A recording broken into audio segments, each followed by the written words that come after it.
ये इसका प्रूफ है। इसकी आपको चेतना भी है, आप जानते भी हैं कि आपके अंदर से वाइब्रेशंस भर रहे हैं। आप ये भी जानते हैं कि दूसरे के अंदर वाइब्रेशंस है या नहीं।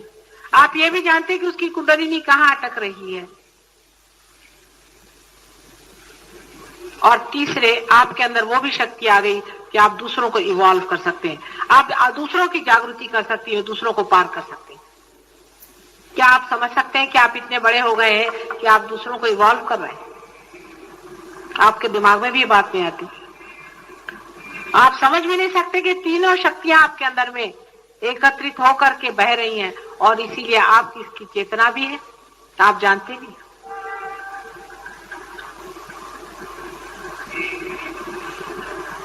यही गुणातीत दशा है।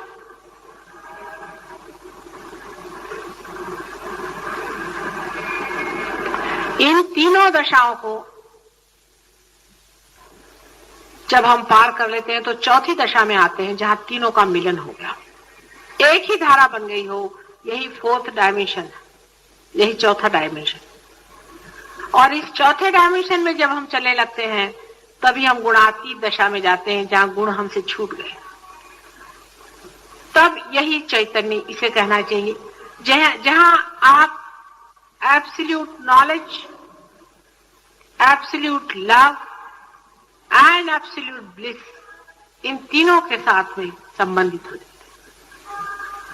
और इसको करने के लिए जो शक्ति अपने अंदर में बची खुची रखी जाती है, जिसे रेसिडुअल एनर्जी कहना चाहिए, वो शक्ति हमारे त्रिकोणाकार अस्थि में नीचे छिपी हुई है, और वही इस्तेमाल में आती है, और वही इन तीनों शक्तियों को छेद करके एक कर देती है।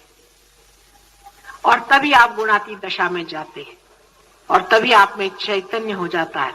माने ये कि आप इन तीनों चीजों से भूषित हो जाते हैं, जिसके कारण आपके हाथ में से वाइब्रेशंस बहना शुरू हो जाते हैं, जिसके कारण आप दूसरों की कुंडलिनियों को पहचानने लगते हैं, और जिसके कारण आप दूसरों को भी रियलाइजेशन दे सकते हैं।